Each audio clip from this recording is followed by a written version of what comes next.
안녕하세요. 한국섬유소재연구원 감성소재연구팀 조성훈입니다.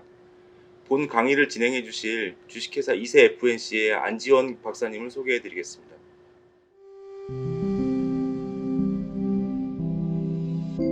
안녕하세요. 이번에 감성 소재를 진행하게 된 안지원입니다. 시작하기 전에 간단하게 제 소개를 먼저 해드릴게요. 저는 패션 기반으로 시작을 해서 현재 대학에서 학생들을 가르치면서 소재가 좀 강한 의류 생산 업체에서 연구 R&D를 하고 있습니다. 그러면 오늘 시작할 주제 감성 소재에 대해서 강의를 시작하겠습니다. 감성 소재라는 주제를 제가 처음 받고 생각했던 게 먼저 지금 왜 감성 소재지? 하는 점이었습니다. 그래서 제가 주제를 같이 가져온 게 COVID-19과 감성 소재입니다. 그래서 여러분들이 지금 보시는 것처럼 COVID-19 Think About Emotional Material 이라고 주제를 잡았습니다. 진행하게 될 순서는 다음과 같습니다. 총 5가지 챕터로 구성이 되고요. 보이시는 것처럼 어마무시한 제목을 가지고 있는데 그렇지는 않고 이 주제 안에서 좀 간단하게 말씀드리겠습니다. 감성 소재이니까 첫 번째 감성 소재에 대해서 간단하게 정의하고 가겠습니다. 감성 소재란 완제품이 추구하는 소비자의 감성을 구현하기 위한 목적으로 개발된 소재를 의미합니다. 이는 2012년 한국산업기술진흥원에서 정의한 건데요. 조금 어려운 정의라고 할 수 있는데 간단하게 생각하면 소비자가 이것을 어떻게 느끼고 그리고 어떻게 만족하냐에 따라서 이 감성 소재란 것이 정의되는 것이고 이 정의된 것에 의해서 제품 자체가 어느 정도의 퀄리티를 가지나 가치를 가지냐 라고까지 진행되는 것을 알 수 있습니다. 감성이 통합된 소재는 소비자의 감성 만족을 불러일으켜 완제품의 가치를 향상시키는데 중요한 역할을 수행한다고 또 정의하고 있습니다. 감성 소재, 감성이란 건 우리가 오감을 말하는데 시각, 청각, 후각, 미각, 촉각 이렇게 말하고 있거든요. 시각 같은 경우에는 감성 소재에서 나타나는 것이 고발색성, 평광 등등. 청각은 소음 감량, 무소음, 후각은 방향, 그리고 미각은 기능성 식물, 식료품 등등 파인애플, 바나나, 섬유 같은 것들이 있거든요. 촉각은 실키한 것들을 얘기하고 있습니다.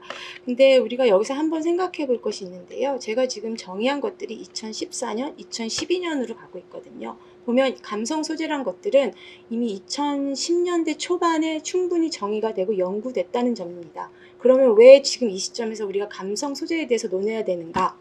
는 다음 챕터부터 말씀드릴 건데요. 하나 더 지금 제가 설명해 드리는 이 챕터에는 나와 있지는 않지만 우리가 섬유 소재를 분류할 때 감성이 들어간 소재를 분류할 때 감성, 기능, 성능 3가지를 분류합니다. 고성능 같은 경우 고성능의 경우에는 탄소, 아라미드, 섬유 등등이 있고 기능성 섬유 같은 경우에는 발화 등등의 섬유가 있겠죠. 그리고 감성에는 우리가 일반적으로 말하는 시각, 청각, 후각, 촉각, 미각 등등이 있다고 하지만 실제로 이 3가지 분류에서 감성 섬유는 터치 쪽으로 많이 가는 경향이 있습니다. 그 점을 염두에 두시고 가면 될 것 같고요. 그리고 3가지 섬유 분류에서 이 3가지를 꼭 구분해서 하지는 않습니다. 기능적이고 성능적이고 감성이 분류된다면 최고의 섬유가 될 수 있는 거겠죠. 그 점을 꼭 기억해 두시고 다음으로 진행하겠습니다. 감성 소재에서 시대적으로 한번 잠깐 볼까 합니다. 시대적으로 보면 생산의 시대, 70년대에서 80년대 우리가 모더니즘에 있던 시대죠. 대량 생산 시대이죠. 대량 생산 시대에서 소비자들은 단순하고 획일적인 것을 좋아했습니다. 그리고 구매 결정 요인으로서는 가격, 품질, 그리고 어떻게 빨리 확보하나 등등이 있었고 기업은 대량으로 만드는 걸 통해서 원가를 절감할 수 있었습니다. 업종으로는 의류 같은 것들이 있고요. 재지 등도 있고 그래서 의류가 실제로 성우 패션 산업이 70년대, 80년대 엄청나게 크게 호황을 이루고 있었죠. 그리고 90년대에는 이제 기술적으로 넘어오게 되는데 기술에서는 신제품, 고기능, 선호도 등이 있고 그리고 구매 결정 요인으로는 소형, 고기능, 디지털, 친환경, 기업 대응으로 보면 기존 기술 고도화, 첨단 신기술 그리고 업종 사례를 보면 뭐 메모리 사양에 따라서 반도체 등등이 있고 대형 평면 TV 등등이 있습니다. 그리고 2000년대 들어와서 이제 기술과 감성이 융합된 사례입니다. 보면 우리가 생산 70년대 모더니즘 맥스 프로덕션 시대에는 감성이 그럼 없었냐? 예, 감성이 어느 정도 배제된 획일화된 제품이었고 그 전이었죠. 매스 프로덕션 이전에는 굉장히 감성적이고 크리에이티브한 것들 그리고 크래프트적인 것이 있었는데 생산과 기술의 시대를 거치면서 어느 정도 감성의 부분이 조금 요구되는 상황이 조금 적었습니다. 그러다가 2000년대 들어오면서 기술이 고도화되면서 감성이 같이 결합된 케이스라고 볼 수 있습니다. 소비자 니즈에서 기술과 감성이 결합된 시대에서는 차별성 그리고 감성을 굉장히 중시하고요.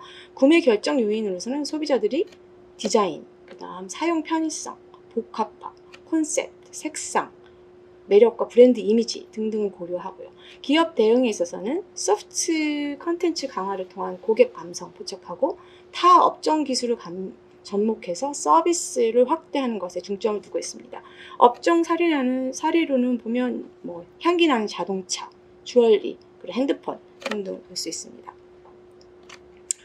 감성 소재에 관련해서 소재뿐만 아니라 디자인 전반적으로 봤을 때 R&D하고 디자인하고 연결 부분이 어떻게 되느냐 보시면 R&D는 속성, 상품, 응용 중심으로 가고 디자인은 스토리, 감성, 경험 중심으로 갑니다. 이 부분이 지금 점점 이렇게 합쳐지면서 교집화되어 있고요. 왜냐하면 R&D가 왜 속성, 상품, 응용 중심으로 가게 되면 데이터가 확실하게 확보할 수 있기 때문입니다. 그런데 디자인에서 스토리, 감성 같은 경우에는 정확하게 데이터로 할 수 없는 부분이 너무 주관적이기 때문에 이 부분이 아무리 R&D하고 디자인 영역이 합쳐져서 한 부분이 된다 하더라도 절대로 극복하지 못하고 AI가 심지어도 할 수 없는 부분이 스토리하고 감성적인 부분을 잡아낼 수 없다는 부분. 물론 일부는 할 수 있지만 인간의 미묘한 감성의 차이까지 잡을 수 없다는 부분이 있습니다. 그래서 계속 극복하려고 서로 합쳐지고 융합하기 위해서 현재 기술이 계속 진행되고는 있지만 여전히 이 부분을 우리가 여지에 남겨놓고 디자인을 하거나 소재를 개발할 때 감성, 스토리 부분을 충분히 고려한 다음에 해야 될 부분이라고 생각합니다. 그래서 현재 이제 큰 범주에서 보시자면 패션에서 기존 제일 안에 있는 큰 원이 있잖아요. 기존 패션 영역에서는 감성, 기능성, 그다음 기술적 편리성이 들어가 있습니다. 그리고 이제 스마트 의류로 확대된 영역, IT가 결합된 스마트 의류에서는 스마트 기능이 확대되면서 이 기능을 토대로 서비스가 확대되고 시장이 확대되는 그런 경우로 볼 수 있습니다. 지금까지 보시면 이제 감성이란 것 자체를 소재를 어떻게 시대적으로 어떻게 그리고 소비자하고 같이 친화적으로 가기 위해서 서비스가 확대되냐라고 하는 부분을 살펴봤는데요. 그렇다면 지금 이 시점에서 우리가 왜 꼭 감성 소재를 해야 하나? 저도 사실은 조금 의문이었거든요. 왜 굳이? 조금 구태의연하지 않을까? 감성 소재란 말 자체가? 왜냐면 조금 오래된 단어이기 때문에 감성 공학에서 출발하고 감성 공학은 이미 60년대부터 나왔는데 감성 소재는 10년대 이미 끝났는데 한번 생각해 볼 여지가 있어서 저도 이번에 준비하면서 같이 연구하게 됐습니다. 그러면 왜 우리가 감성 소재에 대해서 생각을 해봐야 될까요? 같이 가보시겠습니다. 2020이라고 하고 이 공에 코로나 코비드가 있는데 현재 이 챕터는 9가지의 예측이긴 한데요. 코로나 이후에 9가지 예측 트렌드이긴 한데 이 트렌드 이전에 코로나 이후에 어떤 변화가 있는지 한번 잠깐 보실게요. 팬데믹이 왔잖아요. 전체 완전 혼란의 시기가 왔는데 실제로 이 팬데믹 자체가 굉장히 큰 변화를 일으켰습니다. 뭐에 변화를 일으켰냐? 사람들의 생각과 사고 자체와 그다음에 필링, 그다음에 행동에 큰 변화를 일으켰습니다. 더 이상 의미 있는 것들이 의미 없어지고 의미 없는 것들이 의미 있어지는 새로운 것을 찾아가는 시대가 되고 있습니다. 미디어 자체 소비도 엄청나게 늘어났습니다. 미디어 소비가 일반적으로 직장에 가고 아니면 집안일을 하고 해서 특정 시기에 보통 미디어 소비가 있었는데 코로나 이후에는 온종일 전체 전 일을 통해서 미디어 소비량이 엄청나게 늘어났습니다. 이를 통해서 우리가 알 수 있는 것을 보면 온라인 트래픽이 급증했다는 거. 그렇죠? 그럼 우리가 어떻게 대응해야 될까? 온라인 트래픽이 급증했으면 온라인 트래픽에 대한 마켓 예산 자체를 우리가 잡아야 된다는 거죠. 그리고 소비 타임 자체가 굉장히 변했다는 거. 예전에는 소비를 온라인을 통해서 소비하는 경향 자체가 어떤 식이었냐면 퇴근하고 저녁에 아니면 아침에 회사에 가서 잠깐 남은 시간에. 그런데 지금은 이게 온라인 그 소비의 타임 자체가 플럭추에이트 하기 때문에 이 타겟을 명확히 잡기 어렵다는 거죠. 이걸 되게 유연하게 대응해야 된다는 점입니다. 그리고 트래픽 자체가 되게 프리미엄하다는 거. 프리미엄하다는 건 CNN이나 이런 방송 같은 경우에는 트래픽이 굉장히 많아요. 굉장히 많은 데인데 거기다 만약 광고를 한다면 굉장히 비싸겠죠. 그러니까 효과적인 트래픽을 정해서 광고를 하더라도 해야 하고 우리가 접근을 하더라도 해야 된다는 거. 그리고 몇 가지의 영역에서는 이 어려운 시기에도 불구하고 급등했다는 거. 예를 들면 라운지, 홈, 가전제품, 게임 같은 것들. 그런데 반대로 내려간 것들은 당연히 여행 기반, 뭐 비행기 쪽 등등은 내려갔겠죠.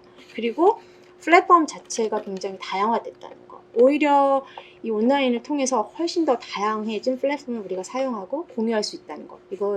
이것도 큰 변화라고 할 수 있습니다. 그렇다면 이런 변화를 통해서 우리는 어떠한 9가지 정도의 예측을 지금 하고 있는데요. 9가지 예측을 한번 보시면 첫 번째가 언컨택트한 인터페이스와 그리고 상호작용입니다. 그리고 디지털 인프라가 훨씬 더 강해지고요. 그리고 IoT하고 빅데이터를 사용한 모니터링이 더 많아지고 그리고 AI 기반의 신약 개발 그리고 원격 진료 그리고 온라인 쇼핑이 훨씬 더 강화되고 그리고 로봇 의존도가 좀 많아졌다는 거.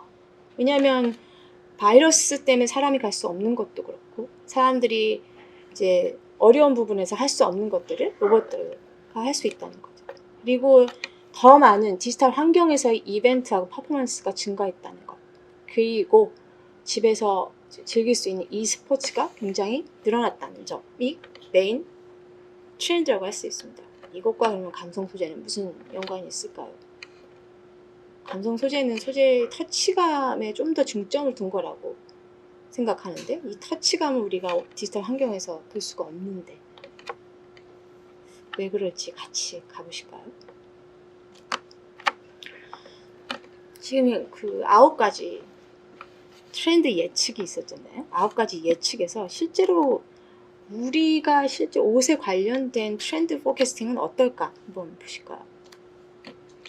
트렌드의 예측은 대부분 보면 소비자의 관심, 가치, 모티베이션의 차이 등등과 그 다음에 기술, 그 다음에 과학 이런 것들이 되게 중요하고 그 다음에 이코노믹의 앞으로 향후 경제적, 경영적 측면의 비전 같은 거 체인지가 어떨지도 굉장히 중요하고요. 그리고 인구 통계학적인 또 사회의 재구성의 그 변화도 굉장히 중요하고요.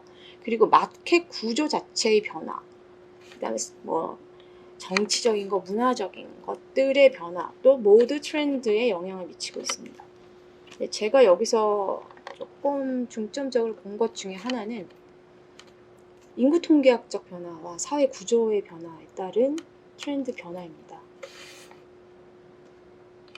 지금 인구 통계학적인 것 같은 경우에는 이 인구 통계학적 분포에 따라서 실제로 소셜 롤이 어떻게 변하냐, 그리고 여성의 위치가 어떻게 변할 것인가, 남성은 어떤 위치를 갈 것인가, 그리고 뭐 누가 퍼처링 파워가 셀 것인가, 40대가 메인으로 갈 것인가, 50대가 메인으로 갈 것인가, 그리고 인컴 레벨은 어떻게 될 것인가, 에듀케이션은 어떻게 될 것인가, 직업은 어떻게 갈 것인가, 그다음에 컨셉션 타입에서 소비 타입은 어떻게 진행될 것인가까지 가게 됩니다. 그렇다면 이것이 결국 섬유 패션 업체의 향후 트렌드까지 영향을 미치게 될 것이고 이 트렌드에서 소재 자체가 갖는 특징이 또 다시 결정될 것입니다. 결국 이런 여러 가지 인구 통계학적이고 패션 트렌드 예측을 통해서 어떤 컨셉이 정해지게 되고 컨셉에 따른 또 소재가 기획되고 이런 것들이 진행이 되겠죠. 그러면 코로나 바이러스 현재 이 상황에서 패션 업계는 지금 어떤 상황인지 우리나라는 당연히 너무 어렵죠. 외국은 어떨까 보면 실제로 이게 디자인 카운슬에서 제공하는 자료인데요. 보면 라이프 로렌도 그렇고 휴고보스도 그렇고 스텔라 맥카트니도 그렇고 모든 리테일 샵들이 다 굉장히 어려움을 겪고 있습니다. 1분기, 2분기까지의 자료이긴 하지만 퍼센테이지 자체에서도 59%까지 지금 드롭된 브랜드도 있고요. 굉장히 어려움을 겪고 있습니다. 이거는 메이저 브랜드뿐만 아니라 하이엔드 브랜드뿐만 아니라 스트릿 모든 패션까지 심지어 SPA 브랜드까지 굉장히 어려움을 겪고 있습니다. 그렇다면 이제 코비드-19 시대와 그 이후에 우리는 어떻게 어떤 방향으로 갈 것인가. 소재 방향만 딱 짚기는 어렵습니다. 소재 패션만 딱 짚기는 어렵습니다. 왜냐하면 소재 패션 자체가 사회 환경의 변화에 따라서 너무 영향을 받기 때문에 결국 이 패션이 영향을 받는다는 것은 소재 또 영향을 받는다는 거거든요. 그래서 전반적인 걸 한번 보시겠습니다. 이거는 기존에 있던 인문학적인 것과 사회적인 것, 경제적인 것을 제가 이제 리서치를 한 다음에 정리를 한번 해본 거예요. 키워드만 뽑아온 건데 실제로 우리 코비드-19 2019년 10월, 9월, 2019년까지죠. 2019년까지에 보면 성장 중심이죠. 당연히 성장만 보고 왔으니까. 그런데 지금 현재는 어떻습니까? 성장 대신 생명과 안전을 택하고 있습니다. 그리고 그때까지는 존재 자체의 문화로서 우리가 가치를 가지고 있다면 지금 현재는 결과 베이스의 컬처가 중심되고 있습니다.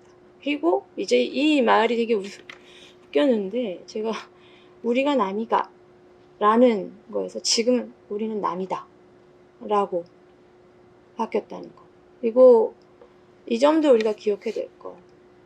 대박 시대에서 대박 쳤다는 얘기 많이 나오잖아요. 대박. 어린이들도 이런 말 사용하는데 대박의 시대에서 지금은 완판의 시대로 가고 있습니다. 그리고 소비가 미덕인 시대, 무한 욕망. 내가 원하는 건 다 사야 돼. 에르메스 머킨백이 3천만 원이고 4천만 원이고 내가 원하니까 사야 돼. 라는 무한 욕망에서 저렴하더라도 내가 쟤한테 애착을 가지고 내가 좋아하면 사야 돼. 내가 좋아할 수 있고 내가 좋아하는 거면 나는 만족해. 라는 만족감으로 간다는 거죠. 그리고 정확한 위계 피라미드가 있는 시대에서 지금은 오히려 중간 관리자가 소멸되는 시대로 가고 있고 그리고 컨택트 시대에서 언컨택트로 가고 경쟁의 시대에서 공존으로 가고 화학 백신에서 생태 백신으로 얘기가 많이 나옵니다. 물론 지금 이제 우리가 백신이 내년 2월, 3월에는 맞을 수 있다고 하지만 이 화학 백신에 대한 사람들이 믿음이 어느 정도까지일지 그리고 이게 앞으로 나온 여러 가지 다양한 바이러스, 출몰할 바이러스에 대해서도 우리가 꾸준히 대응할 수 있을지에 대한 것들이 있습니다. 이 생태 백신 얘기는 제가 얼마 전에 우리나라 국제 석학이시기도 하죠. 최재천 교수님께서 제인 구달과 얘기한 것 중에 한 부분과 최재천 교수님 말씀하신 얘기를 가져온 건데 교수님께서 그런 말씀을 하시더라고요. 제인 구달과 얘기를 하면서 어쩌면 코로나19 이후로 어쩌면 사람들이 정말 자각해서 지구를 생각해서 결국은 지구 환경의 파괴로 인해서 나온 거잖아요. 이 박쥐들이 먹을 것이 없어서 자꾸 밖으로 나오고 사람들이 그 안으로 침투하니까 주거지역으로 침투하니까 밖으로 나오게 되면서 온 것들이 그 바이러스, 사스 등등이니까 어쩌면 사람들이 이제는 자연을 정말로 생각하지 않을까 하는 굉장히 뭐라 그럴까 절망 속에서도 희망을 가졌다라는 말씀을 하시더라고요. 그 말씀을 듣고 그랬으면 좋겠다라는 생각을 했는데 그럴까? 하는 의문이 저는 잠깐 들었어요. 이런 지금 환경 변화에서 이게 지금 2분기까지 네타포르테라는 세계 패션 온라인 플랫폼이거든요. 전 세계 모든 유명한 브랜드들이 다 들어가 있는. 그래서 판매 추이를 보면요. 의료계가 굉장히 어렵잖아요. 어려움에도 불구하고 이 판매 추이에서 러닝 스톱, 운동하고 관련된 스톱들이 521% 증가했습니다.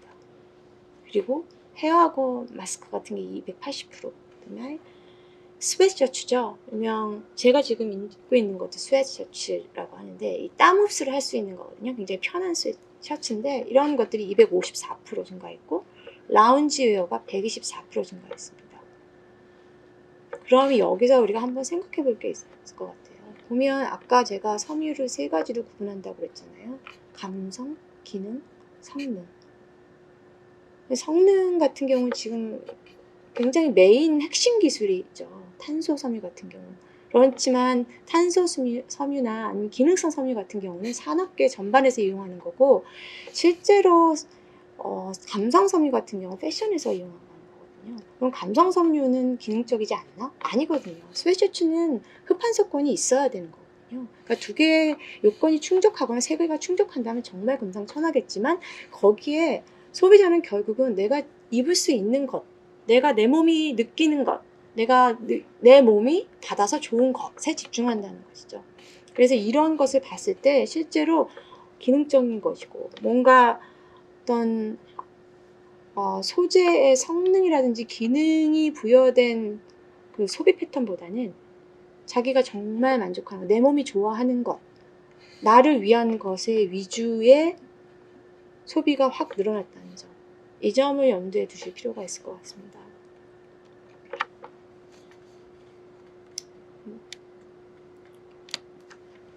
결국은 소재는 참 어려운 것 같습니다.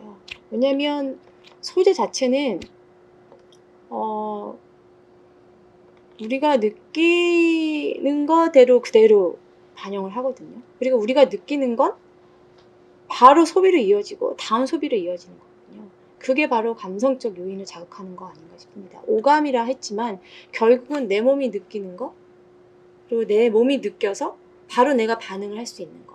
그리고 코비드 19에서 왜 그렇다면 내 몸이 느끼는 게 더 중요한가? 왜냐하면 아까 내가 원하는 게 아니라 내가 좋아하는 걸 사야 하는 시기이기 때문에, 그리고 같이 살아가야 되는 시기 때문에, 그래서 대부분 감성적인 소재 자체는 친환경적이고 그리고 조금 더 인체 친화적인 소재가 그쪽으로 포커스 되는 게 많은 것 같습니다.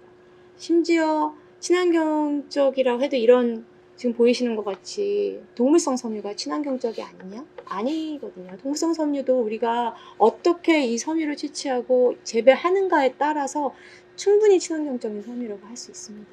네, 여러분들이 나중에라도 소재에 대해서 접근하시고 할 때 감성적인 거, 친환경적인 거에 너무 국한을 두고 그러면 이거는 자연에 위해되는 거야, 아니면 이건 환경에 위해되는 거야 라는 거에 가게 되면은 소재 선택 자체가 굉장히 어렵습니다. 소재는 내가 느꼈을 때 내가 편하면 그러면 되는 거예요. 결국 코비드 19 이후에 인간은 조금 더 자기 중심적으로 갈 것이고, 그리고 내가 집에서 얼마나 이걸 더 아름답게 편안하게 자유롭게 하는 거에 따라 초점을 맞추면서 소비가 이루어질 것이기 때문에 이 점을 염두에 두시고 소비 접근하시면, 그리고 소재에 대해서 접근을 하시면 될 것 같습니다. 강의 감사합니다. 감성 소재와 관련해서 접수된 몇 가지 질문을 드리도록 하겠습니다. 첫 번째로 감성 소재의 개발 방향에 관한 질문입니다.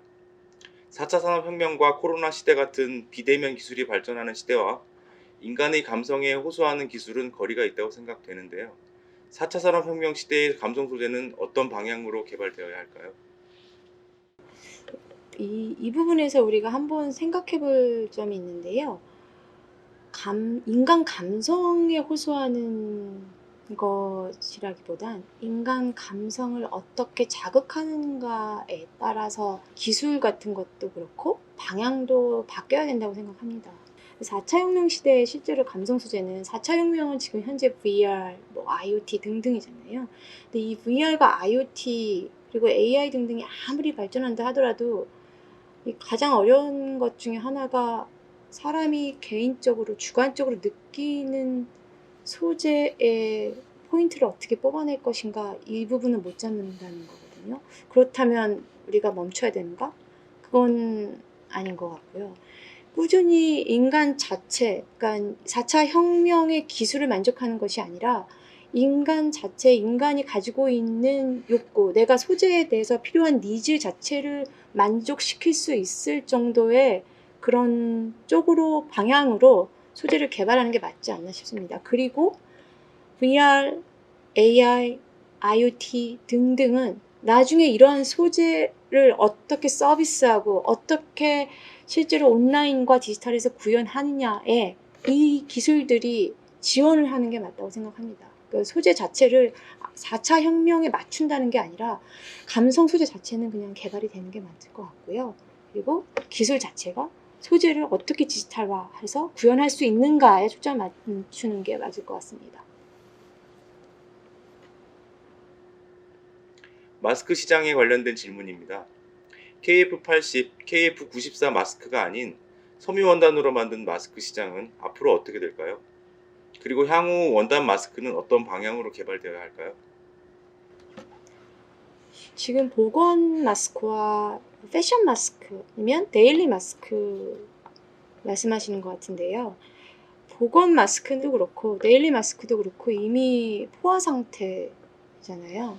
그 향후 마스크 시장 전망을 하기가 되게 어려운 것 같아요. 근데 이제 이거를 우리가 접근할 때 하나 기억해야 할 게 있는데, 코로나가 끝나면 마스크가 없어질 것인가?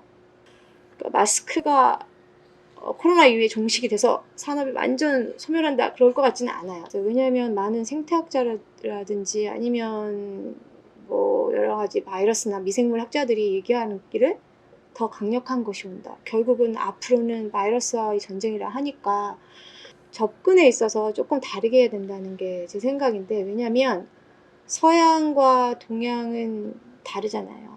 서양은 마스크를 안 하는 게 생명하고 직관이 됨에도 불구하고 마스크를 안 하는 이유 중에 하나가 입을 가리면 그 사람들은 모든 걸 다 잃는다고 생각을 하고, 우리는 눈을 가리면 눈으로 얘기하잖아요. 우리는 입을 가려도 눈으로 눈빛으로 얘기할 수 있기 때문에 괜찮은데 서양하고 되게 다른다는 점이죠. 그래서 실제로 다시 우리가 왔을 때 이미 나는 그렇게 샜는데 계속 입을 가리고 다니는 거에 익숙해질 수 있을까?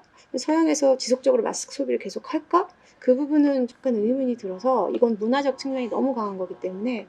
그런데 시장 전망 같은 경우에는 아마도 이 보건 마스크는 계속 발전을 하겠죠. 그냥 빨아 쓰는 거건 뭐 하는 거건 발전을 하겠죠. KF94가 어떻게 되건. 그리고 KF94 같은 경우는 현재 지금 우리가 손실 때 조금 많이 어렵잖아요. 이게 통기라든지 여러 가지 뭐 개선돼서 나오긴 하겠지만, 이 문제가 이 쓰레기 문제, 나중에 얘가 재활용이 안 되니까 그 재활용에 대한 것도 계속 연구는 하고 있는 걸 알고 있어요. 그래서 저는 사실은 원단에 대한 것들이 더 낫지 않을까. 왜냐하면 저희 아이도 그렇고 저도 그렇고 일반적으로 KF를 쓰고 나면 이쪽에 뭐가 굉장히 많이 나서, 저는 사실 원단으로 된 마스크를 하거든요. 근데 저도 오늘 마스크를 하고 왔는데, 이게 원단 마스크인데 이게 항균 수치가 99.9예요. 그래서 간물 염색으로 한 소재거든요. 근데 얘도 문제가 있어요. 왜냐면 얘는 KF80, KF94이 필터가 들어가 있진 않아요. 그냥 항균 수치가 있는 것 뿐이에요. 그런데 이 문제점은 얘는 좋은 점은 빨아서 쓸 수 있고, 그리고 굉장히 좋아요. 내 입냄새가 거의 나지 않을 정도로 소치 기능이 있기 때문에. 근데 문제가 기능적인 문제죠. 이걸 어떻게 해결할 것인가에 대한 건데, 제 생각에는 아무래도 보건 마스크 같은 경우에는 이제 지정된 곳에서 하고 필터에도 기준도 명확하기 때문에 발전하는 거에서 포화 상태도 그렇고 한계가 있을 것 같고, 원단 마스크가 기능적인 게 추가되면서 조금 더 발전하지 않을까. 그리고 얘를 빨아 쓰고 다시 쓰고 할 수 있는 방향으로 하지 않을까 싶어요. 그게 특히 우리나라 중심으로 더 많이 발전하지 않을까 싶습니다. 앞으로의 소재 개발 방향에 관한 질문입니다. 코로나19 전후의 패션 동향은 어떤 변화가 있을까요? 그리고 코로나 장기화에 따른 섬유 제조기업의 소재 개발 방향에 대해서 문의드립니다. 팬데믹 시대 전과 후가 패션은 뭐 너무 많이 바뀌겠죠, 당연히. 네. 또 지금 현재 무너지는 업체도 너무 많고, 그 일단은 필수적으로 사용하지 않아도 되는 거잖아요. 옷이라는 것이.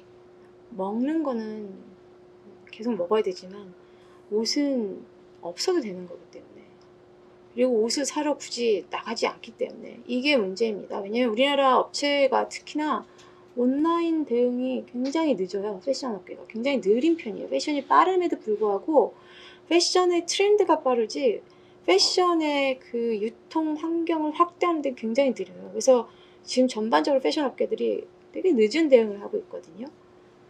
그런데다가 실제로 시장에서 라이프 제품들은 굉장히 올랐어요. 가령 뭐 이불이라든지 베개라든지. 왜냐면 집에서 내가 훨씬 더 많이 있기 때문에. 그리고 집에서 입는 홈웨어 같은 것들이 굉장히 많이 늘어났거든요. 그런데 아직도 그쪽으로 많이 못 움직이고 있어요. 패션 쪽이. 그러니까 앞으로도 아마 지속적으로 그렇게 되지 않을까 싶어요. 내가 누구한테 옷을 입고 나 이런 옷 입었어 라고 뽐낼 수 있는 환경이 없기 때문에, 그런 환경이 없잖아요. 그러면 결국은 내가 편하고, 그리고 내가 아무 데서, 그런데 어느 정도 가치 있고 다른 사람이 봤을 때 좋다, 편하고 좋아 보인다 라고 얘기할 수 있고, 그럼 더 좋은 옷이 되겠죠.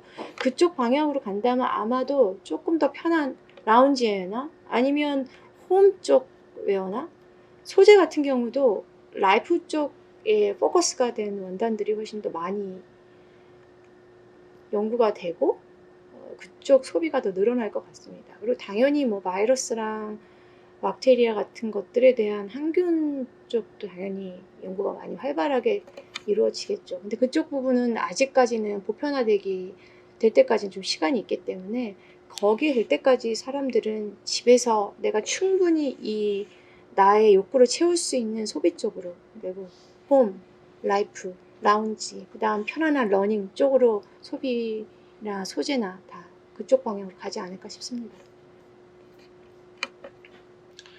감성부각 소재 개발에 관한 질문입니다. 최근 친환경 소재에 관련된 이슈가 부각되면서 자연유래 소재에 대한 관심도도 높아지고 있는데요. 자연유래 소재를 이용한 감성부각 소재 개발은 어떤 방향으로 진행돼야 할지 궁금합니다. 자연유래 소재라고 나오는데, 사실 말이 되게 자연유래라고 했으니까 오리지널리티 자체를 자연에 두고 있다라고 생각하면 될 것 같지만, 사실은 이것은 화학적으로 결합된 소재인 거잖아요. 그래서 느낌 자체가 실크의 느낌을 나거나 아니면 식물성 소재의 느낌이 나는 소재가 합성 섬유로 된 것들을 말하고 있는데, 물론 이제 가성비와 기능적인 면이 굉장히 우수하다고 저도 알고 있고요. 이쪽에 대한 소재 관심도가 높아지는 것도 알고 있습니다. 왜냐하면 실제 오르가닉 섬유, 코튼이라든지 실크라든지 100% 천연 섬유 같은 것들이 워낙 비싸고, 그리고 염색이랑 결례도 등등의 조금 기능적인 부분에서 문제가 있기 때문에 이것을 대체할 수 있는 소재에 대한 연구가 활발히 이루어지고 있고, 이것이 바로 이제 자연유래 소재 쪽으로 많은 연구가 이루어지고 있는 거로 알고 있는데, 결국은 이제 자연유래 소재를 활용해서 어떻게 인간 자체가, 사람이 내가 그동안 이 충분한 나의 굉장히 좋은 퀄리티의 오가닉 코튼 소재를 입으면서 느꼈던 만족감을 이 자연유래 합성 섬유로 만들어진 자연유래 섬유가 충족시킬 수 있는가? 내가 느끼는 이 감촉을 따라올 수 있는가? 이 부분이 연구가 좀 돼야 될 것 같은데, 어떻게 방향이 갈지는 모르겠습니다. 그 방향이. 그리고 또 하나가 이제 오가닉도 마찬가지긴 한데, 얘가 나중에 다시 지구에 파묻혔을 때, 혹은 나중에 다시 얘 생명을 다해서 돌아갔을 때 얘는 리사이클 될 수 있는 애인가? 그리고 어떻게 지구에 묻혀서 어떻게 다시 얘 생명이 다한 후에 사용은 어떻게 될 것인가에 대해서도, 그 부분에 대해서도 같이 연구가 진행이 아마 될 것 같습니다. 방향 자체로는. 마지막으로 감성 소재 시장성에 관한 질문입니다. 의류 시장이 코로나로 많이 침체되어 있고 앞으로도 계속 성장할 것으로 예상되는데, 감성 소재의 시장 가능성 및 잠재력은 어떠한지 문의드립니다. 감성 소재의 시장 가능성은 저는 좀 많이 높다고 보는 이유 중에 하나가 실제로 미국에서도 그렇고 오가닉과 이 소재가 갖는 특징을 살린 브랜드들이 젊은이들에서도 하이엔드 패션으로 자리 잡고 있는 경우가 지금 많이 늘어나고 있거든요. 그리고 계속 이게 반복된 얘기긴 하지만 스웨트셔츠라든지 아니면 러닝 스터프 같은 것들이 조금 더 내 몸에 친화적이고 내가 땀을 흘리고 내가 운동을 하고 활동을 할 때 편한 접근으로 가기 때문에 이 피부가 느끼는 촉각과 터치 같은 것들에 대한 것을 사람이 결코 포기할 수 없어요. 인간은 이미 자기가 느낀 것에 대해서 퇴보하지 않고 항상 진보하려 하잖아요. 그렇기 때문에 감성 소재에 대한 시장 가능성은 앞으로도 굉장히 무궁무진할 것 같고요. 단지 이 소재를 어떻게 개발하고 이 소싱을 어떻게 할 것인가가 문제인 것 같습니다. 과연 이 팬데믹으로 인한 락다운이 언제까지 갈 것인가? 그러면 소재 소싱은 국내에서 할 수 있는 게 아니기 때문에 얘를 어느 곳에서 질 좋은 아이들을 데리고 올 수 있는가 하는 것들이 이제 문제점으로 남아 있을 것 같은데 가능성은 충분히 있는 것 같고요. 실제로 시장에서도 보면 디자인 자체가 우수한 때보다 소재에 중점을 두고 있는 의류 업체들이 조금 더 강세를 보이고 있습니다. 이 점을 염두에 두면 아마도 소재 쪽에 조금 더 포커스를 둬서 가능성을 보면 좋지 않을까 싶습니다. 네, 지금까지 감성 소재에 대해서 제가 조금 부족한 지식이 나무나 여러분들께 전달해 드렸고요. 잘 들어주셔서 감사합니다.